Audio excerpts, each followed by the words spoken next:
민원연의 미디어 탈곡기.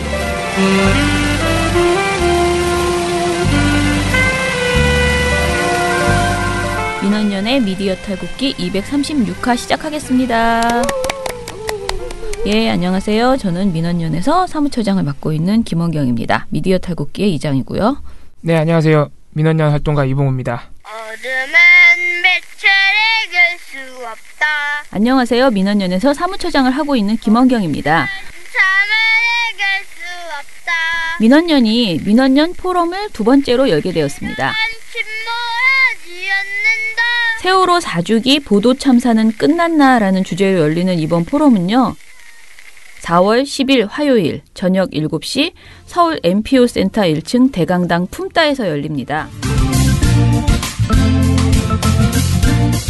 이번 포럼은 다른 포럼과는 달리 발제가 없습니다. 대신에 여러분의 이야기 손님이 나와서 토크쇼 형태로 진행할 예정이고요.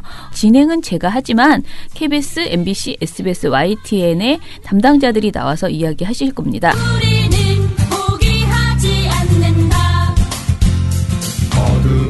네 분 모두 무슨 이야기를 하시냐면요. 세월호 참사 당시에 자사의 불공정 보도에 대해서 지금 어떻게 진상조사가 이루어지고 있는지 현황을 보고할 거고요. 그리고 이런 보도가 어떻게 하면 다시 나오지 않을 수 있을까에 대해서 자사가 가지고 있는 계획을 나눌 예정입니다. 사실 저희는 KBS, MBC 정상화 시민행동을 하면서 그동안 KBS, MBC가 정말 바로 서야 된다는 이야기를 여러 번 했는데요. 특히 세월호 보도 참사는 가장 많은 비판을 받았던 부분입니다. 이에 대해서 KBS, MBC 노조가 좀 더 책임 있는 목소리를 이날 나와서 해주시기를 기대하고 있습니다. 그리고 김진희 세월호 특조위 조사위원이 나오셔서요. 세월호 사건과 관련해서 언론 분야의 진상조사가 어디까지 이루어졌고 미해결 과제는 무엇인가에 대해서 말씀해 주실 거고요. 정수영 성균관대 연구교수가 불공정 보도 참사가 어떻게 하면 다시 재발되지 않을 것인가에 대해서 이야기하겠습니다. 이번 포럼은 국민TV에서 생중계할 예정이니까 못 오시는 분들은 유튜브로 봐주시면 되겠습니다. 4월 10일 화요일 저녁 7시 서울시청 인근에 있는 서울 MPO 센터 1층 대강당 품따에서 열리는 민원연 포럼에 여러분의 많은 관심 바랍니다.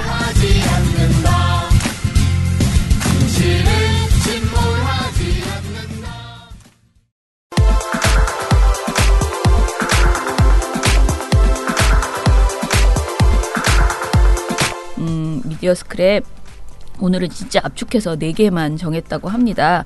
말씀을 드릴게요. 첫 번째 소식은요. 저희 민원연이 낸 논평이 PD저널 기사로 났네요. 야당 정쟁 불씨로 방송법 개정 활용이라는 제목으로 PD저널 이민아 기자가 쓰셨습니다. 사실 저희가 이 논평을 쓸까 말까 며칠째 고민을 하고 있었어요. 일단 지난 월요일에 자유한국당에서 논평 비슷하게 그 부대변인 논평으로 해서요. 지금 방송법을 개정하지 않으면 우리는 임시국회를 하지 않겠다. 4월 임시국회를 하지 않겠다라고 국회 참여 보이콧을 선언을 했습니다. 그래서 방송법을 처리하자고 하는데 그들이 처리하자는 방송법은 일단은 예전에 우리가 했던 그러니까 박홍근 의원안, 민주당 박홍근 의원안을 무조건 이번에 처리를 하자라고 일단 얘기를 했습니다. 좀 웃긴 것은 자유한국당의 강효상 의원도 안을 냈잖아요. 네. 근데 그 안을 처리하자고는 또 안 해요. 그러면서 박홍근 의원 안을 내자고 했는데 자, 저희 논평을 보면요. 그런 말을 합니다. 저희가 그 박홍근 의원 안에 대해서 적극적으로 완전히 찬성하고 저희가 주도하진 않았지만 저희가 반대하지 않았던 것은 분명합니다. 민원연이. 그 이유는 당시에 너무 엄혹하게 KBS, MBC 장악이 심각하게 이루어지는 상황이었고요.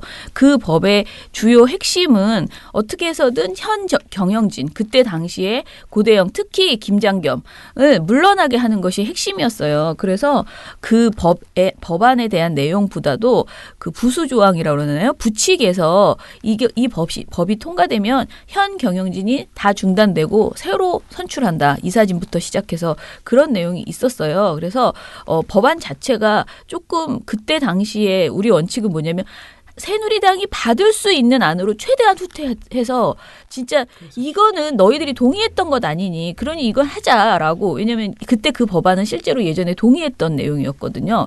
그렇게 해서 낸 거예요. 근데 이대로 통과되면 이게 적절한 그 지배구조 개선이 아니다라는 것을 저희도 알고 KBS, MBC 노조도 다 알았지만은 이거는 그쪽에서 합의한 안이었기 때문에 이거라도 해달라. 정말 어쩌면 해주지 않을까 이런 기대감을 갖고 그때 당시에 그 법안을 냈던 것인데요.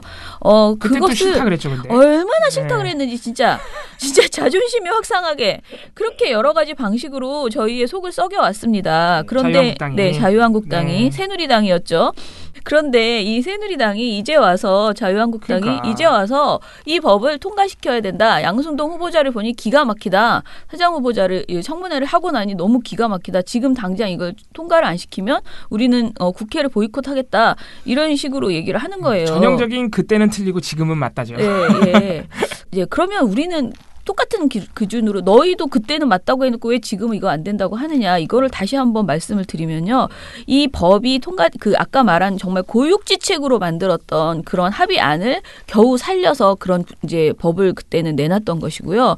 그런데 그 이후에 촛불 전국이 시작됐죠. 그러니까 저희가 그 법을 동의했던 그 시기에는 촛불이라는 것은 상상할 수도 없고 이 정권이 박근혜 정권이 한 1년은 더 가는 그런 상황이었던 것이죠. 그런데 촛불 전국이 시작되면서 사실은 촛불에서 많은 그 적폐라는 화두가 떠올랐지만 언론 적폐가 정말 심각하다라는 얘기가 나왔고 그리고 그 과정에서 이용마 기자가 촛불 집회에 나가서 국민의 손으로 공영방송 사장을 뽑자라는 호소를 한 적이 있어요. 근데 그 연설이 정말 나름의 명연설이 돼서 2017년 3월 11일 대통령 박근혜 탄핵 선고 하루 뒤 광화문 광장. 검찰의 인사권, 공영언론사 사장의 인사권을 누구에게 맡겼습니까? 대통령과 일부 정치인들에게 맡겼습니다. 그 결과 어떻게 됐습니까? 말하지 않아도 잘 아시죠? 대통령과 일부 정치인들의 눈치를 보면서 검찰과 언론이 그 비위 맞추기에만 급급했습니다. 인사권을 잘못 맡기는 바람에 검찰과 언론이 자기 주인을 알아보지 못하고 엉뚱한 사람들의 충견 노릇을 한 것입니다. 바로 이 문제를 고치지 않으면요, 앞으로도 사회적 적폐 청산 어렵습니다. 그래서 저는 이 자리에서 제안을 하고 싶습니다. 앞으로 언론과 검찰의 인사권을 국민에게 돌려줘라.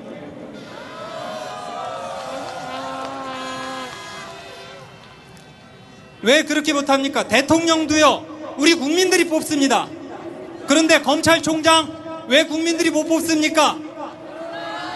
공영언론사 사장 왜 국민들이 못 뽑습니까? 국민들이 그들을 뽑을 때 그들이 국민들의 눈치를 보게 돼 있습니다. 그래야 제대로 돌아갑니다.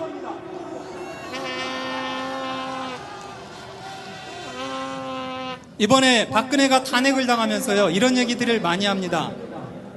위대한 국민의 승리다, 촛불의 승리다라는 이야기를 합니다. 왜 꼭 이런 이벤트가 있을 때만 위대한 국민이 등장을 하고요, 이런 이벤트가 끝나고 나면 국민은 사라져버립니다. 그렇죠? 국민이 왜 일상 속으로 들어오지를 못합니까? 우리가 민주주의 제도를 좀 더 확대해서 공영언론사 사장을 뽑든지 검찰총장을 뽑든지 경찰청장을 뽑든지 바로 그런 과정마다 국민들이 아래로부터 감시할 수 있는 제도를 만드는 거, 그럼으로써 국민들이 아래로부터 권력기관을 철저하게 통제할 수 있도록 만드는 거, 바로 이게 제대로 된 민주주의 국가가 나아가는 길이 아니고 무엇입니까? 마지막으로 한마디만 하겠습니다. 예수님께서 이런 말씀을 하셨어요. 카이사르의 것은 카이사르에게, 하나님의 것은 하나님에게 돌려줘라. 하나를 더 추가하고 싶습니다. 국민의 것은 국민에게 돌려줍시다. 고맙습니다. 우리 언론계에서 그동안 우리가 너무나 당연하게 공영방송 사장은 정권이 뽑는 어떻게 보면 낙하산으로 내려보내는 것에 대해서 그런 숙명처럼 생각했던 부분이 있는데, 그게 아니다라고 용마 기자가 얘기를 했죠. 그래서 많은 사람들이 그것에 이제 어떻게 보면 감동을 받고 착안해서 새로운 법안이 나온 거예요. 그래서 지금 정의당의 추혜선 의원 안도요. 공영방송 이사 수를 늘리자라는 식으로 그리고 그 이사를 국민이 뽑자라는 이야기도 있고요. 그리고 저희 민원연도 지금 안을 하나 내놨는데요.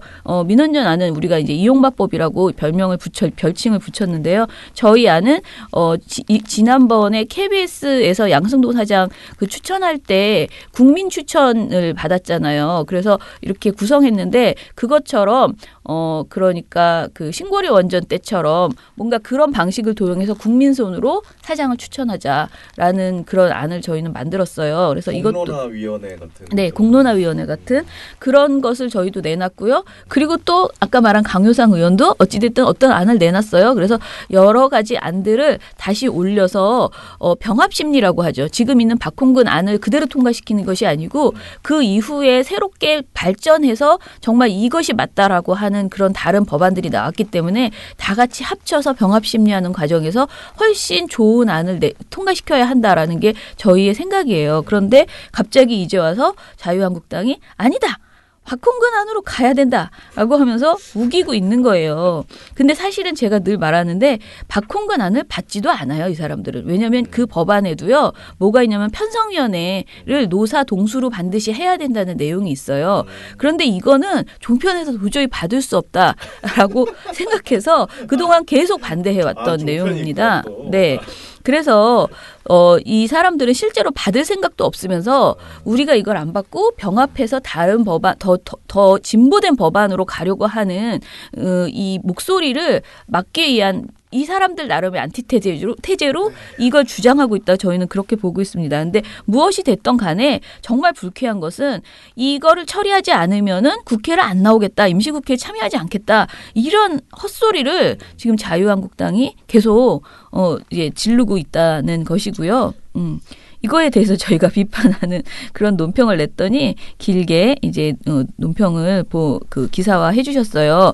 그리고 제가 며칠 전에 다녀왔던 방송통신위원회에서 구성한 방송미래발전위원회라는 그 기구가 있다고 그랬잖아요. 여기에서도 공영방송 지배구조 개선과 그 편성권 이런 관련된 논의를 하는 기구예요. 여기에서 이 미래방송발전위원회에서 하나의 안을 만들어서 방통위 안으로 또 냅니다. 그러니까 이것까지 다 들어가는 거예요. 그러니까 민원연 거, 추혜선 안, 그다음에 이 방통위 안, 강효산 안 이거 말고도 더 있어요. 몇 개가. 여러 가지 안들이 이렇게 합쳐지면서 같이 병합해서 이루어져야지 되는 일이다. 근데 심지어 정부가 준비하고 있는 안이 있다는 것을 버젓이 알고 있으면서 지금 당장 오늘 당장 통과 안 시키면 민주국회 안 한다. 이런 지금 정말 우기기 전략을 쓰고 있는 것이죠. 그런데 제가 아까 말씀드린 그 방송미래발전위원회 주최 토론회가 열렸었는데요. 거기에서는 공영방송 이사의 3분의 1을 중립적 인사로 하자라는 것까지만 합의가 좀 돼 있어요. 그러니까 사실 중립적 인사로 3분의 1을 하자는 것은 저희와 같은 내용이에요. 그런데 어떤 사람이 중립적 인사인가에 대해서는 방법론이 조금 다른데요. 어찌됐든 3분의 1은 여야가 아닌 중립지대를 만들자라는 것까지는 그래도 동의가 저희 안과 비슷하게 동의가 되었더라라는 것이고요. 이 방송미래발전위원회 안이 조금 더 수정이 저희 토론회 이후에 조금 더 뭐 보정이 돼서 나올 것이기 때문에 이것까지 다 합쳐서 정말 병합해서 제대로 된 그 법안이 물론 제대로 된 법안이 나올 수가 없는 게 자유한국당이 저래가지고 이게 합의를 해야 법을 만드는데 사실 참 어려운 일입니다. 총선 끝날 때까지 이러고 있을 수도 있지 않을까 그런 생각까지 드는데 아무튼 지금 이거 가지고 트집 잡는 것은 말도 안 된다. 이것으로 결론을 내겠습니다. 어제 중앙일보 일면 톱에 아주 재밌는 기사가 이거 아주 뭐 내용도 부실하고 취재도 덜한 것 같고 그러면서 내용은 굉장히 충격적인 아무튼 이상한 보도가 하나 나왔습니다. 어제 중앙일보 조간 4월 4일 조간 톱보도 제목을 읽어드리면 문코드 압박에 외교안보 박사들 짐 싼다. 이거 한마디로 요약해드리자면은 국책연구기관, TV, 신문 등의 문재인 정부의 대북 정책에 대해서 비판적인 목소리를 내거나 북한에 대해서 비판하는 인사들에 대해서 문재인 정부가 검열을 하고 활동을 못하게 막고 있다. 그래서 이게 문재인 정부판 블랙리스트다라고 하는 주장을 중앙일보가 일면톱으로 어제 낸 겁니다. 근데 이 짐 싼다가 짐을 싸서 어디로 간다는 게 아니고 방송과 신문에 못 나간다. 그것도 그 있고요. 의미를. 국책연구기관에 있다가 네. 문재인 정부의 압박에 못 이겨서 사직한다. 그래요? 이런 것도 있습니다.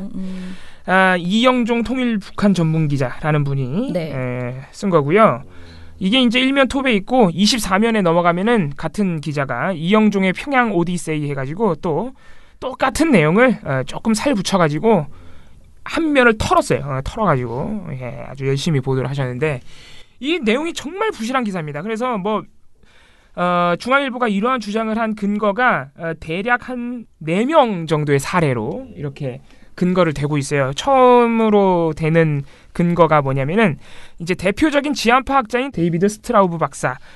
이분이 지난달 하순, 그러니까 3월 말경에 1년간 몸담았던 세종연구소를 떠났대요. 근데 세종연구소를 이제 떠난 이유가 문재인 정부의 대북 그리고 안보 외교 정책에 대해서 비판적인 성향을 보였다는 이유로 연구소 측에 청와대로부터 압박이 심했다라는 연구소 핵심 관계자, 익명의 관계자의 증언을 그 근거로 덧붙였습니다. 그 박사가 얘기한 게 아니고? 예, 핵심 관계자가. 예, 이렇게 덧붙였고요. 또 한 명이 있는데 뭐 국책연구기관인 국립외교원의 모 박사, 이분은 또 이름을 밝히지 않았는데 중앙일보가 이분도 최근에 사표를 냈는데 지난 1월에 JTBC 토론 프로그램에 출연했을 때 야당 패널과 같은 편에 앉았다는 이유로 청와대가 굉장히 불만을 제기했고 이를 부당하게 느낀 이 연구 박사가 떠났다. 여기에는 사표를 낸 당사자의 증언이 있는 것이 아니라 익명의 관계자도 아니고 그냥 뭐 이런 말이 나왔다. 청와대에서 압박이 심하다. 외부 활동을 금지하겠다는 말까지 나왔다. 이렇게 그냥 전원만 붙였어요. 누구한테 들었는지도 안 나와. 예. 네, 알겠습니다. 그냥 중앙일보가 마음대로 커트를 이렇게 따옴표를 붙여가지고 이런 말까지 나왔다라고 전원만 붙였어요. 여기는 그러니까 익명의 관계자도 안 붙은 거죠. 자, 그 다음 부분이 이제 민원연과 직접적으로 관련이 있는 부분인데요. 이제 또 중앙일보가 이제 사례를 덧붙인 게 북한이 비판적인 입장을 보이는 탈북 인사들의 경우에 TV 출연에 배제를 당하고 있다. 라면서 탈북 1호 박사인 안찬일 세계 북한연구센터 소장은 최근 종편에서 북한 김정은의 여동생인 김여정을 그 여자라고 불렀다가 한 달간 출연 정지를 당했다. 이것도 문재인 정부의 이제 뭐 블랙리스트다 이겁니다. 예. 종편에서 못 나오게 한 거 아니에요? 네, 아니에요. 제가 기다려보세요. 이게 얼마나 많은 사실관계가 틀린 정말 얼마나 부실하게 작성된 기사인지 전부 다 틀렸거든요. 그리고 또 한 명 태용호 전 영국 주재 북한공사의 경우 요즘 공개 활동을 찾아보기 힘들다. 안찬일 소장은 이렇게 말했다. 탈북자 사회에서는 블랙리스트보다 탈북자를 걸러내는 노스리스트가 더 문제라는 말이 나온다고 비판했다라고 또 이렇게 덧붙였습니다. 온갖 리스트 다 만들었네. 네, 그래서 이게 이제 기사의 결론은 그동안 이제 이전 정부의 블랙리스트를 적폐로 꼽아 강력하게 대응하고 처벌하고 있는 문재인 정부가 또 다른 블랙리스트를 만들어서 또 다른 적폐를 쌓고 있다는 비판이 나온다라고 마무리했는데 이 비판은 누가 했는지 또 아무도 없어요. 자기네 비판이야. 따옴표를 땄는데 누가 말했다는 게 없으니까 중앙일보의 생각이에요. 그렇죠. 중앙일보 생각. 그럼 따옴표를 따지 마야지. 왜 그렇게 하는지 모르겠는데. 자, 일단 이 기사는 기본적으로 취재가 덜 된 데스크가 있었다면은 반드시 걸러냈어야 되는 기사예요. 근데 일면 톱이고 한 면을 또 24면 가서 털었어요. 이거는 완전히 메인으로 한다는 건데. 예. 중앙일보가. 왜냐하면 이게 얼마나 부실한 기사냐면은 일단 말씀드렸지만 근거라고 한 4-5 사람이 사례를 붙였는데 이게 아까 그 세종연구원 스트라우브 박사 사례에서 그 해당 세종연구기관의 익명 관계자를 덧붙인 것 말고는 그 어떤 근거도 없어요. 그냥 사표를 냈다. 방송에 못 나왔다. 그러니까 이건 블랙리스트다. 이 중간에 근거가 아무것도 없어요. 익명 관계자의 증언조차 없어. 그냥 이런 말이 들려온다. 안찬일 소장은 노스리스트가 있다고 했다. 이 끝이야. 아무런 근거가 없어요. 그리고 또 한 가지 최소한 이런 보도를 내려면요. 세종연구원에 압박을 가했다는 청와대 그리고 안찬일 씨의 한 달간 출연 정지를 내렸다는 그 뭐 어딘지 말도 안 했지만 종편 이런 다른 당사자들의 입장도 취재를 했어야 돼요. 그렇죠. 취재를 해서 최소한 물어봤는데 답이 없다. 보통 이렇게 붙여줘요. 답을 피했다. 이렇게. 아니면 뭐 해명이 나왔으면 해명 붙여주든가. 그런데 아예 언급이 없어. 예. 그러니까 반론을 아예 보장을 안 했어요. 그냥 약간 찌라시. 예. 무슨 찌라시처럼 진짜. 무슨... 예. 그래서 근거도 없고 최소한의 반론, 심지어는 반론을 취재했다는 말조차 안 했어. 그러니까 안 했다는 거야, 사실상. 예. 엄청나게 이상한 보도예요. 예. 그런 근거로 문재인 블랙리스트라는 어마어마한 결론에 도달한 겁니다. 이거는 사실상 굉장히 악의적이고 정치적인 보도예요. 네. 박근혜 정부의 블랙리스트를 조사하고 처벌하고 있는 문재인 정부, 심지어는 그 블랙리스트도 지금 재판을 받고 있죠. 박근혜 씨하고 최순실 씨 이런 관계자들은. 그런 상황에서 문재인 정부도 같은 혐의로 엮어보려는 굉장히 정치적인 의도가 있는 보도죠. 진짜 악의적인데. 네. 자, 더 중요한 것은 저희 민원연하고 조금 관계가 있는 부분이 이제 안찬일 씨 경우 있잖아요. 종편에서 안찬일 씨가 김여정을 그 여자라고 칭했다가 한 달간 출연 정지를 당했다. 이거는 처음부터 끝까지 다 사실관계가 틀려요. 일단 종편이 아니에요. 그렇지. 연합뉴스 TV예요. 그 여자라고 칭했던 방송은 연합뉴스 TV입니다. 그렇죠. 그래서 정확하게는 이게 왜냐면 우리가 보고서로 썼기 때문에 중앙일보는 우리를 만만하게 봤어. 제가 볼 때는 우리 보고서 만만하게 본 건 아니고 우리 존재감을 모르는 거지. 우리 전혀 몰라요. 이거 네. 우리 보고서를 한 번이라도 왔으면 이렇게 못 쓰잖아. 그러니까 여기서도 얼마나 얘네가 취재를 안 했는지. 안찬일 씨 주장만 가져다가 그냥 쓴 거지. 본인이 여기저기 다니니까 연합뉴스 TV에서 그 말을 했는지 어디서 했는지도 모르는 거야. 그러니까 중앙일보가 얼마나 보도를 대충하고 진짜 이거 언론 자격이 없는 거거든요. 최소한의 취재는 해야 될 거 아니야. 안찬일 씨가 그렇게 주장하면 그래서 어디서 그렇게 말했지 검색이라도 해봐야 될 거 아니에요.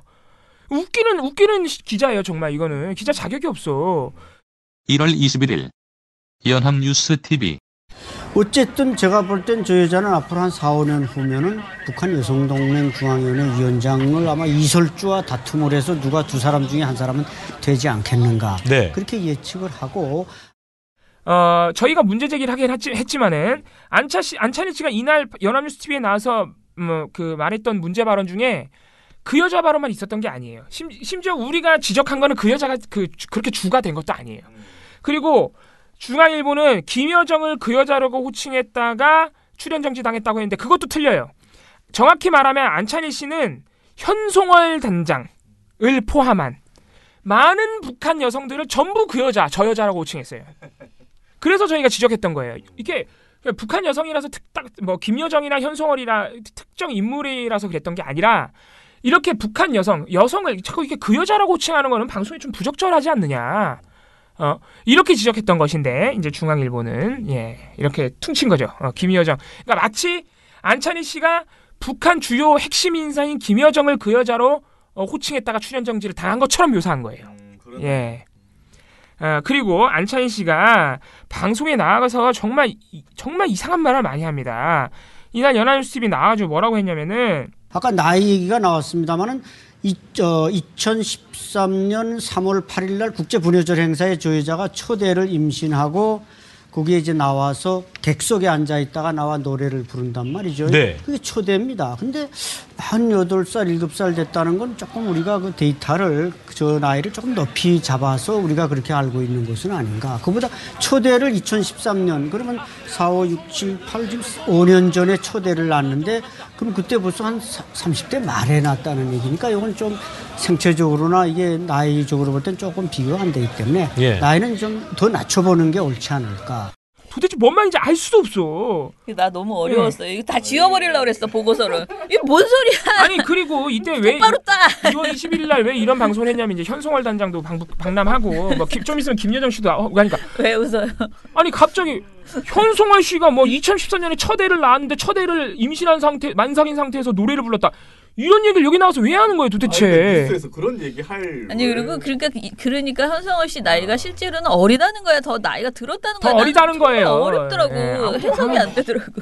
이뿐만이 아니고 안찬희 씨가 저희가 최근에 패널 분석을 했는데 연합뉴스 TV YTN뿐만이 아니고 다른 종편에서도 이 안찬희 씨가 연구소 종사자로서 가장 많이 나오는 인물 중에 한 명이에요. 네. 예. 근데 안찬희 씨가 확인되지 않은 자신만의 주관적인 추측으로 이 북한에 대해서 가십성 발언 이런 것들을 굉장히 많이 하고 그리고 극단적인 대북관 뭐 이런 주장을 많이 하는 분들이라서 저희가 자주 지적하는 분입니다. 그렇기 때문에 비단 중앙일보가 말한 김여정 그 여자 발언 하나로 출연 정지를 당했다고 속단하기 어렵다는 거죠. 네. 그리고 또 하나 저희가 말씀드렸지만 최소한 그 종편이 어딘지 확인이라도 좀 했어야 된다. 그래서 저희가 확인해 본 결과 연합뉴스는 어떤 입장이냐면요. 안찬일 씨는 청와대 블랙리스트고 뭐 그런 거 없고 그동안 워낙 문제 발언이 많아가지고 한 달이 아니라 앞으로도 안 나오게 할 것이다. 예. 그리고 출연 정지를 당한 게 아니다. 왜냐하면 애초에 고정 출연자가 아니기 때문에 우리가 필요할 때마다 섭외를 하다가 그냥 이제 섭외 안 하는 거다. 고정 출연자가 무슨 계약을 맺은 게 아니기 때문에 연합뉴스 측의 입장은 이렇습니다. 예. 이걸 왜 우리가 해야 되냐고 보도하려면 중앙일보가 했어야죠. 아무튼 웃기는 신문이에요, 진짜. 예.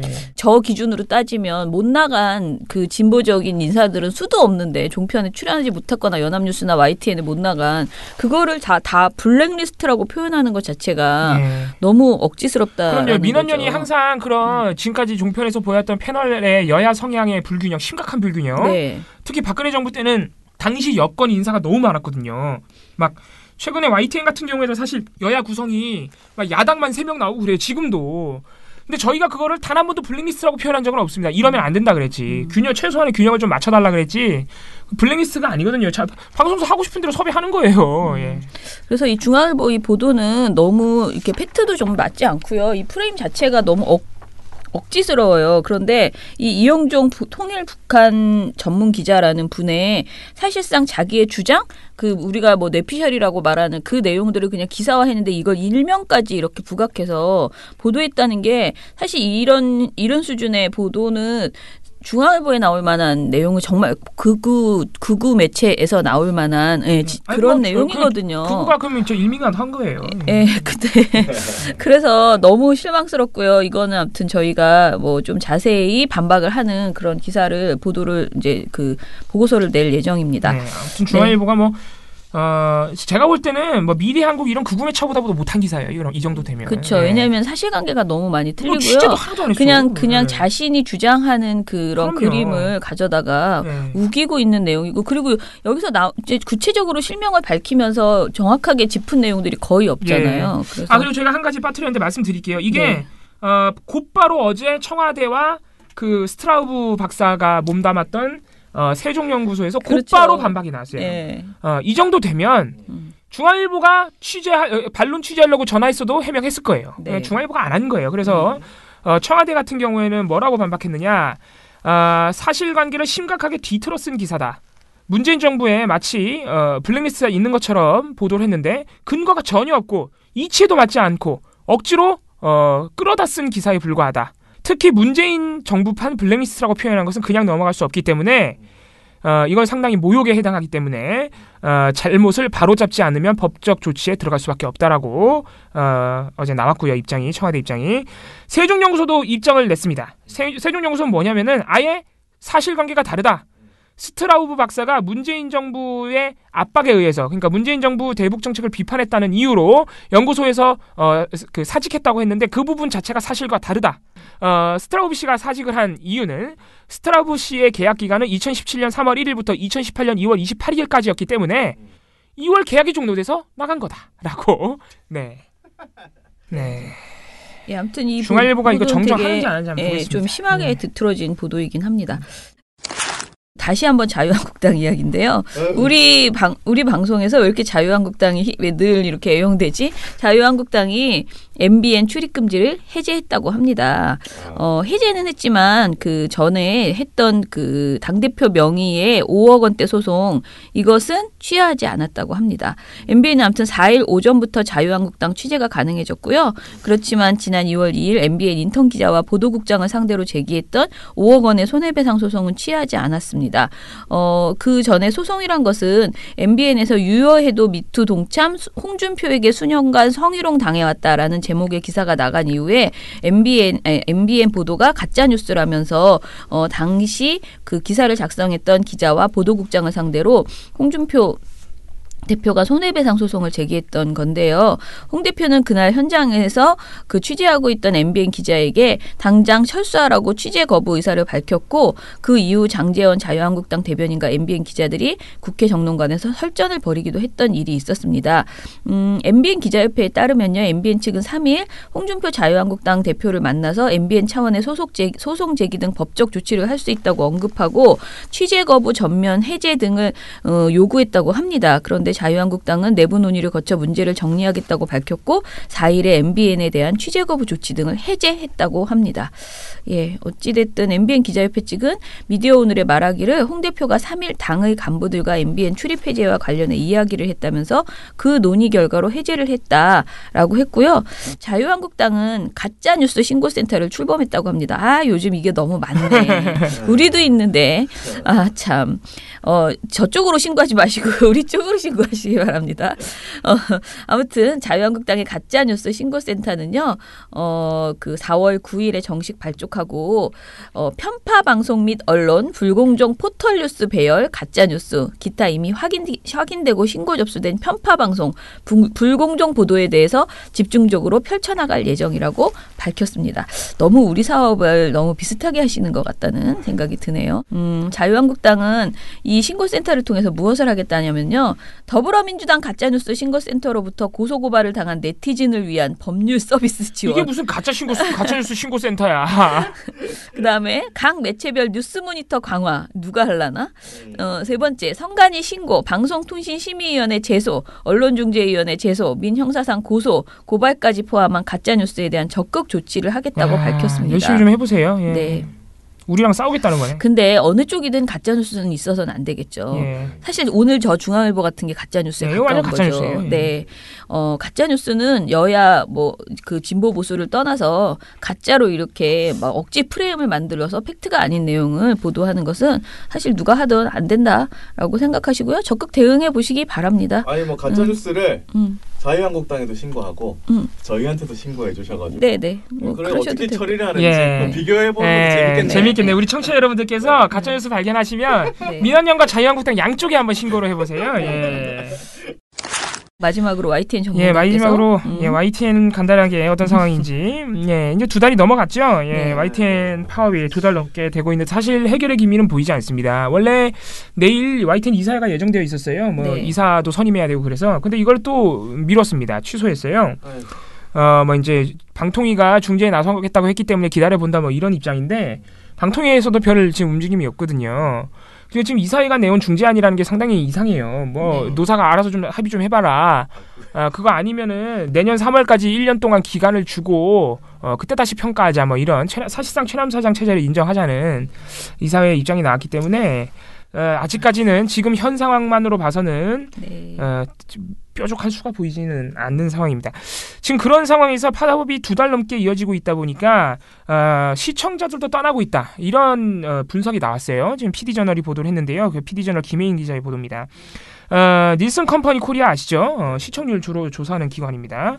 이 기관 여기서 이제 2017년 10월부터 3월까지 시청률을 조사했어요. 시청률을 조사한 결과 YTN이 파업을 시작한 2월 그 YTN 전 시간대 시청률이 0.847%를 기록했는데 이건 1월 달에 0.99%보다 하락한 겁니다. 3월 시청률도 0.86%로 2월보다 아주 약간 0.01% 정도 올랐지만 역시 1월에 0.99%보다는 훨씬 더 못 미치는 기록으로서 그래서 닐슨 컴퍼니 경우에 이 시청률 결과를 내면서 보통 2월 달이 시청률이 가장 높은 기간이래요. 모든 방송사가 다 올라갔대요. 심지어 연합뉴스 TV도 2월에 확 올라가요. 근데 YTN만 떨어졌어요. 그래서 닐슨 컴퍼니에서는 이 YTN 파업이 아무래도 영향을 미친 것으로 보인다고 분석을 내놨습니다. 네. 예, 아무래도 파업하는데 누가 그거 좀 제대로 된 보도도 안 나오고 있고 그런데 누가 이렇게 열심히 찾아서 보겠어요. 저도 요즘 이렇게 저녁에 들어가서 보다 보면 연합뉴스 TV를 차라리 보지 YTN은 안 보게 되는 거예요. 옛날에는 둘 중에서는 YTN을 그래도 먼저 봤는데 뉴스를 보고 싶으면 이제 시도 때도 없이 하는 곳은 거기밖에 없다 보니 둘 중에 하나를 보는데 자꾸 연합뉴스 TV로 손이 가더라고. 그래서 참 나까지 이렇구나라는. 근데 봐도 정말 짜증나는 보도만 계속 정 나오니까. 떨어져서 그래요. 네네. 맞습니다.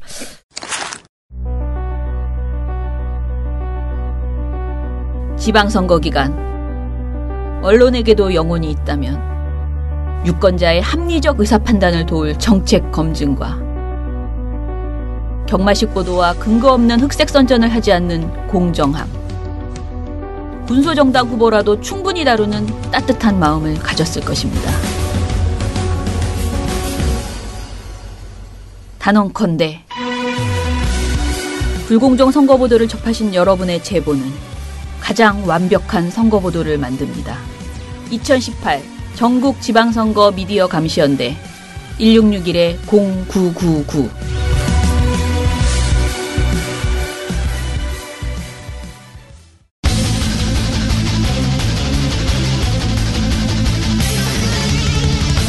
저희 그 민원연의 신문모니터위원회가 있어요. 저희 대학생들 위주로 하는, 청년들 위주로 하는 회원 모임입니다. 근데 신문모니터위원회 보고서가 정말 저는 마음에 들었었거든요. 그래서 제가 이것을 오늘 꼭 하고 가야겠다 이렇게 생각을 했는데, 왜냐면 이게 이미 너무 늦은 내용이에요. 평창올림픽 관련된 내용이거든요. 그래서 하고 싶은데 이게 보고서 양 자체도 10장이 넘는 11장에 가까운 그런 보고서고요. 버릴 게 별로 없어요. 이게 11장이 그냥 꽉 다 중요한 내용이거든요. 그래서 안 할까도 생각했는데 제가 댓글을 미리 살짝 봤어요. 민원연 댓글을. 그랬더니 어제 이제 양평원의 그 모니터 보고서를 저희가 미디어 스크랩에서 좀 소개를 했는데 그거 가지고 너무 현실성 떨어지는 주장이다라고 하면서 지적하시는 댓글들이 좀 있더라고요.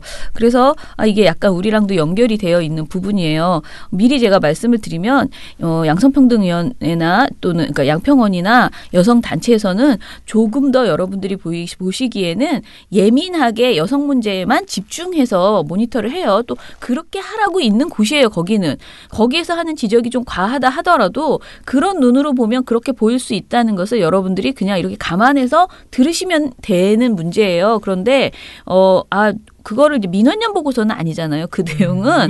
네, 예. 그런데 이제 어찌됐든 양평원 보고서에 의하면은 여러 가지 그런 문제 지적을 했더라고요. 그러니까 뭐 캐스터나 해설위원이 여성과 남성의 비율이 너무나 다르다던가 뭐 그러면 그게 다르면 그럼 선수들도 비율이 다르다. 그거를 왜 안 했느냐 뭐 이런 지적도 이제 댓글 지적도 있으셨는데 일단은 방송에서 이 방송뿐만 아니고 세상 모든 일에 있어서 여성보다는 남성이 훨씬 많이 주도적인 일을 하고 있는 것은 사실이기 때문에 어느 분야에 돋보기를 갖다 들이대고 숫자를 세워도요. 거의 제가 보기에는 비슷한 그런 결과가 성별 비율이 나옵니다. 그런 의미에서 그렇게 양평원에서 지적할 때는 아마 그런 지적이 나왔을 것 같습니다. 네. 그래서 너무 그게 경도된 모니터다라고 그렇게 보시지 마시고 여성단체에서는 그렇게 할 수 있죠. 네, 예. 얼마든지 할 수 있는 지적들 이것을 만약에 예컨대 성적 소수자 단체에서 이걸 봤다면 이 뭐 평창 올림픽을 봤다면 또 다른 지적이 나올 수도 그렇죠. 있는 거예요. 네. 장애인 단체에서 이 모니터를 그러니까 이 평창 올림픽을 봤다면 장애인 그 올림픽 패럴림픽과 평창 올림픽이 얼마나 차별적인지 그걸 또 이렇게 정확하게 보여줄 수도 있는 것이고요. 그래서 그 모니터라는 게 그 어떤 관점으로 하느냐에 따라서 되게 많이 달라지고 있는 것을 좀 감안해서 들어주시면 좀 덜 화를 내시지 않을까 그런 생각을 해봅니다. 자, 그러면은 저희 모니터에서는 그럼 뭘 지적했느냐 한번 얘기를 해보면요. 일단 저희가 나쁜 보도 최악의 그 평창올림픽 관련 최악의 칼럼 3개를 선정을 했더라고요. 근데 이 대학생들이 이제 선정한 거잖아요. 저희 분과원들이. 근데 내용들이 생각보다 굉장히 재미있습니다. 재기발랄하고 네네. 정말 이 젊은 사람들 시각은 다르다. 예. 물론 저도 젊습니다만은 예. 이제 저보다도 젊은 친구들이기 때문에 예. 일단은 조선일보의 양상훈 칼럼이 역시 양상훈은 어디 가도 지지 않습니다. 빠지지 않습니다. 걸렸습니다. 타임머신 타고 온 사람들을 평창에서 보았다라는 제목의 칼럼을 제목만 봐도 네. 어떤 내용인지 알 것 같지 않나요? 네. 네, 맞아요. 2월 22일 보도인데요. 네, 이것에서 여기서 이제 뭐라고 하냐면은 이 보도가 한마디로 말해서 시대에 뒤처진 선진 인류 대한민국 대한민국 자화자찬 논조였다라고 하면서, 그러니까 우리는 너무 선진 인류 대한민국인데 그 북한은 너무나 시대에 뒤처졌다라는 것을 이제 하는 거예요. 그러면서 북한의 촌티와 후진성을 강조하고 한국의 서양과 어울리는 모습에 감격한다라는 그런 주제의 칼럼이었던 거예요. 진짜 대단한 칼럼이다. 예.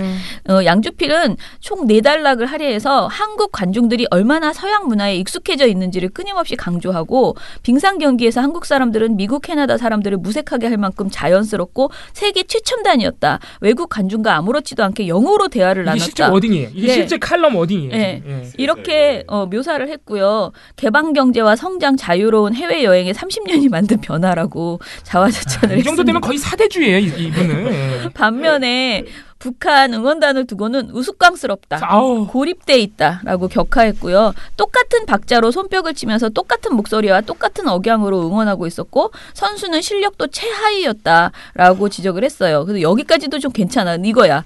경기 쉬는 시간 키스타임의 풍경을 이야기를 하면서요. 키스타임에 북한 응원단은 타임머신을 타고 온 과거에서 온 사람들이다. 저 혼자 50년 전을 살고 있는 것처럼 그렇게 행동했다라는 건데, 이제 이거를 보지를 못했대요. 북한 응원단이 키스하는 장면 보지 않고 이렇게 머쓱해했다는 그거를 가지고 이렇게까지 말을 한 거예요. 아, 이거 너무 진짜 모욕적이다, 이거. 그렇죠. 그래서 아니 뻑하면은 북한 인권 주장하는 조선일보가 북한 인권을 위해서 저 대북 타격해야 된다는 그런 식으로 하는 조선일보가, 아니 어떻게 저 북한 사람들의 응원단에 대해서 저렇게 모욕을 할 수 있어요? 인권 침해잖아요, 이거는. 그러면서 아무튼 우리의 이 서구에 어울리는 우리는 너무나 세련됐고 그 영어를 잘 못하고 이런 그 뭔가 좀 이렇게 획일적인 모습을 보였던 북에 대해서 굉장히 냉소하는 그런 내용이었어요.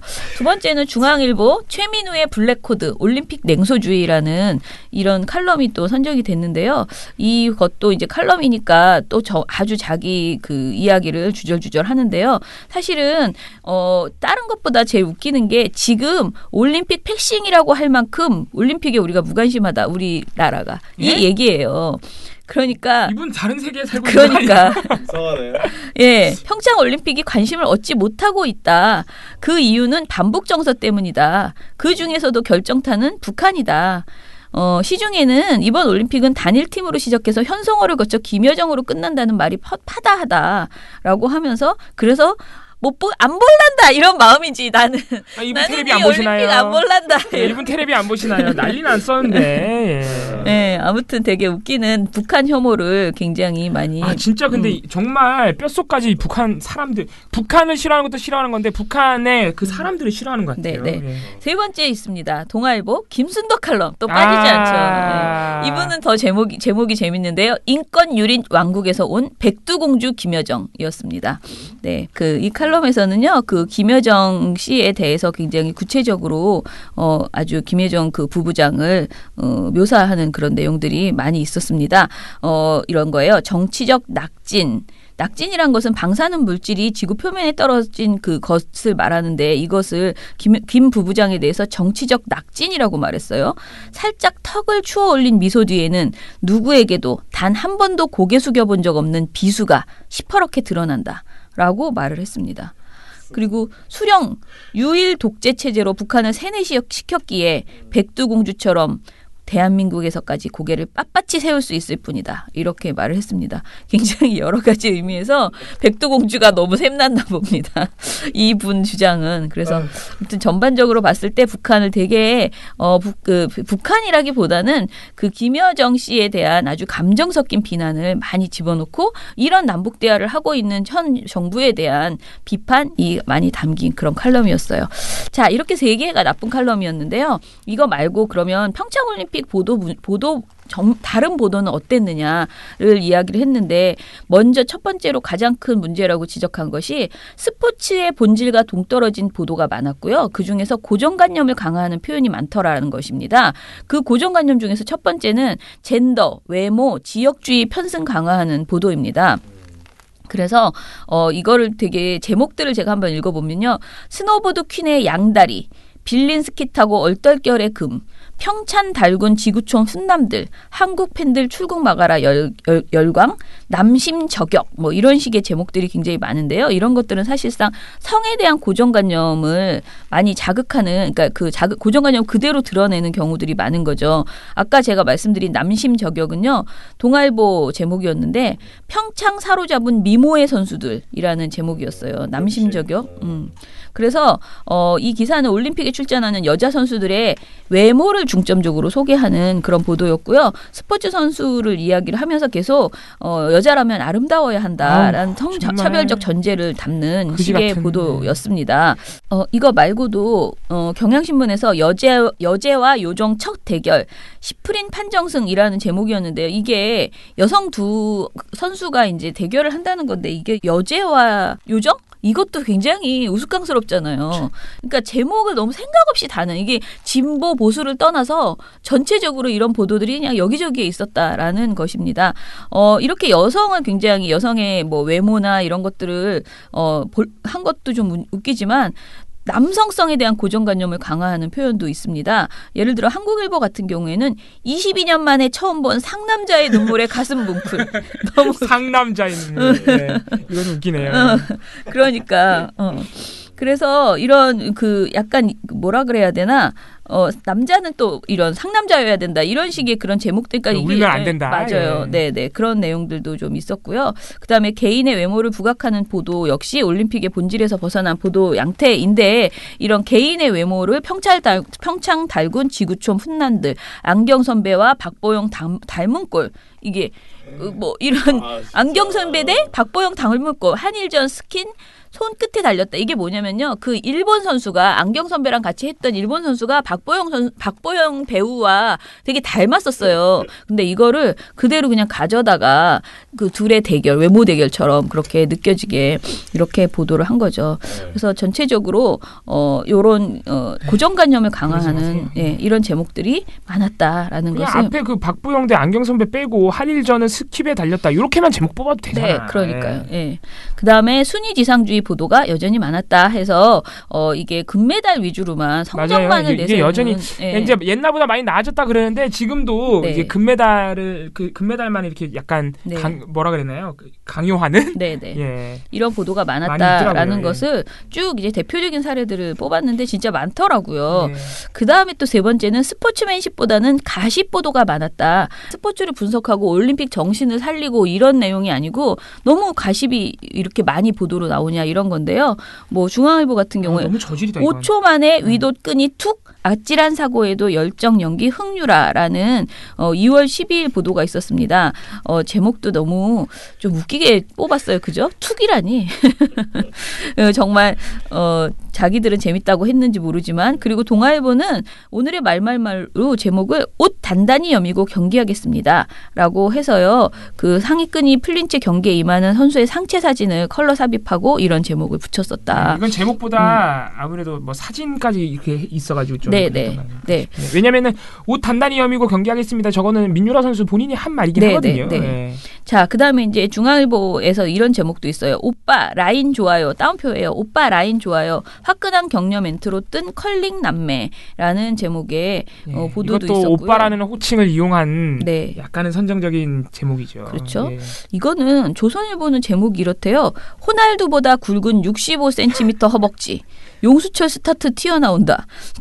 기본적으로 이게 도대체 무슨 기사들이야 도대체. 2월 19일 보던데요. 스켈레톤 국가대표 윤성빈 선수의 허벅지 굵기를 얘기하면서 호날두보다도 굵고 근육질 배우 휴잭맨보다도 굵다. 아이고. 이렇게 보도를 했다고 합니다. 재밌긴 하네요. 재밌어. 재밌어. 그다음에 이제 이방카에 대해서도 워싱턴 공주다라고 하면서 이제 이방카 관련돼서 주로 가십적으로 접근하는 이런 보도들이 많았다라고 지적을 했어요. 그리고 이제 그 다음이 우리가 사실 늘상 말했던 평양올림픽 이야기입니다. 그래서 이 신문분과 보고서에서는 평양올림픽이 가장 마지막에 이제 지적을 하면서 이게 이런 식의 그 북에 대해서 비아냥거리고 남북 대화에 찬물을 꼈는 식의 그런 보도들이 신문에도 굉장히 많았다라는 것을 정리를 했습니다. 그래서 저는 이 보고서를 보고 뭐 다른 데서 만든 보고서 아까 양평원 보고서도 있고 여러 가지 있지만 전반적으로 젊은 친구들의 대학생의 시각에서 봤을 때 이번 평창 올림픽을 신문만 봐서도 이렇게 보이는구나라는 것을 한눈에 딱 보여주는 그런 보고서여서요. 아주 마음에 들었고요. 제가 이 친구들한테 박수를 쳐줬습니다. 여러분 혹시 민원연 신문분과에 들어오셔서 같이 모니터 하시고 싶으신 분들은 많이 와주시기 바랍니다. 물론 방송분과도 있습니다. 방송분과는 우리 이봉호 활동가께서 간사를 하고 있습니다. 네, 방송분과는 더 훌륭합니다. 네, 방송분과도 더 훌륭한 보고서 나중에 한번 설명해 주시죠. 네. 보고서는 뭐 늘 훌륭하고 재밌게 논다는 점. 네. 그런 점에 강점이 있습니다. 네. 7, 6, 5, 4, 3, 2, 1. You'll never have the sacred stone. Oh, this you crazy mother. 자, 그러면은 민원연 대댓글 하겠습니다.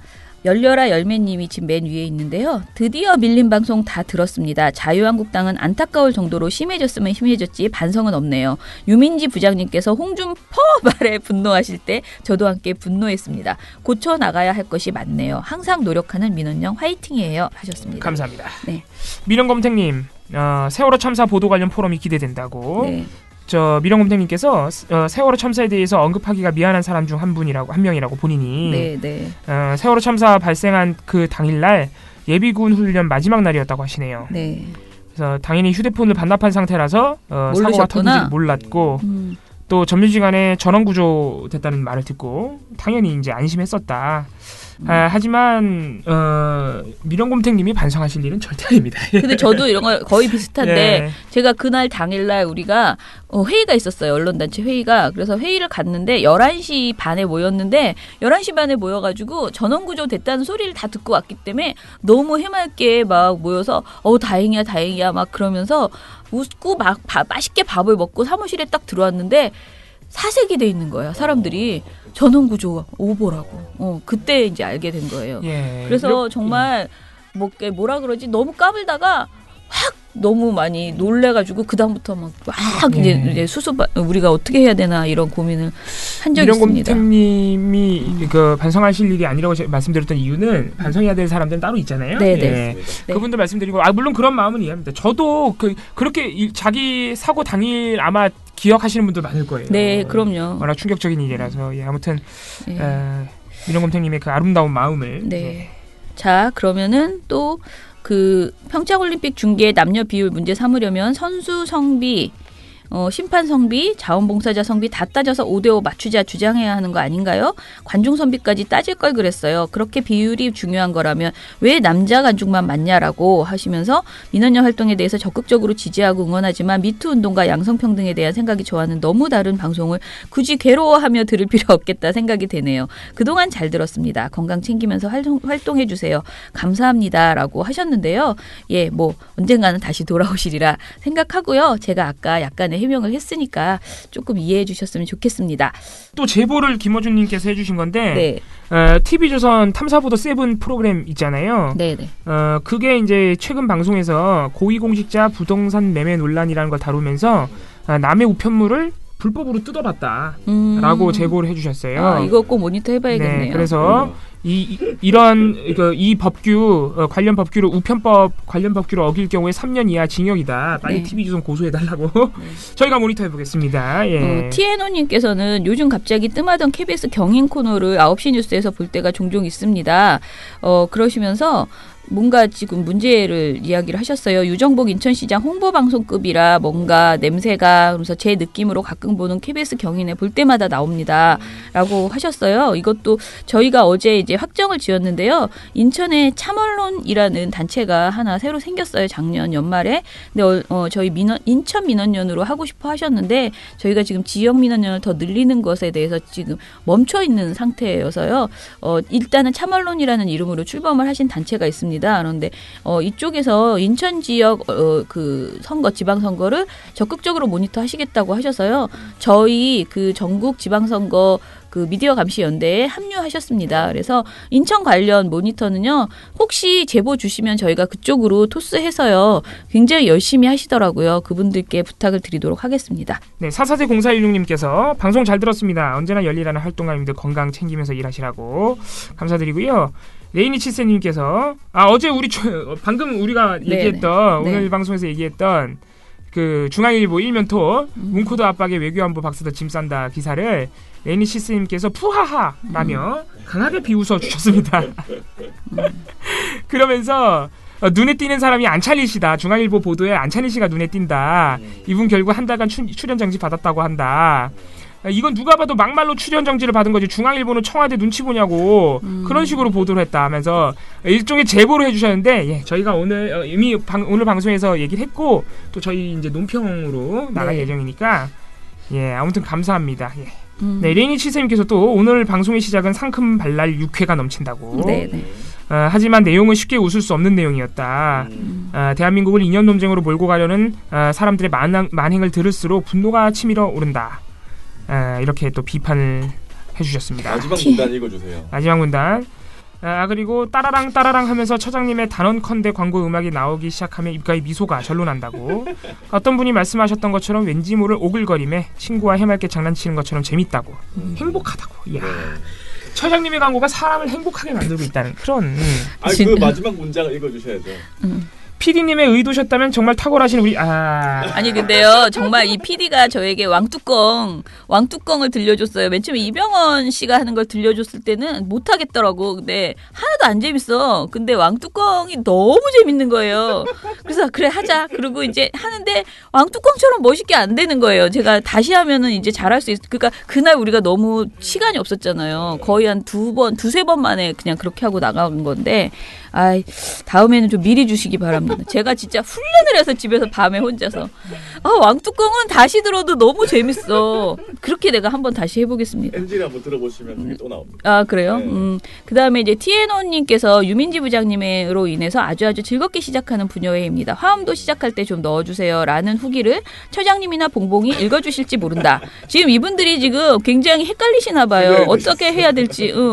그 다음에 이제 쭉 얘기를 하시다가 양평원의 평창올림픽 보도에 관해서는 통계의 목적에는 공감하나 데이터를 기계적으로 보도하는 데는 문제가 있었다고 봅니다. 라고 하시면서 좀 비슷한 그런 지적을 이제 하셨어요. 그리고 이렇게 말해봐야 우리 봉봉님이나 처장님이 읽어주실지 모른다. 라 생각해서 위의 내용은 망한 글. 그런 다음에 참 봉스치킨의 공영 연상에서 놀랍게도 가사가 좀 들렸습니다. 이건 발치의 효과입니까? 라고 하셨어요. 저도 그렇게 발치 효과라고는 생각 안 하고 녹음이 잘 됐나? 라고 생각했는데 자막 때문이었습니다. 네, 그러면 저희 방송은 이것으로 마치고요. 또 내일 우리 나은 씨와 유민지 부장의 재미있는 방송을 듣고 저희는 다음 주 화요일 되게 오래 또 못 만나겠네요. 저희 또 금요일에 존펜터치 시즌2가 또 이번에 나가니까 그러네요. 네. 함께 봐주시기 부탁드립니다. 네, 그러면은 민원연의 미디어 탈곡기는 내일도 열심히 털어드리겠습니다. 탈탈탈. 안녕.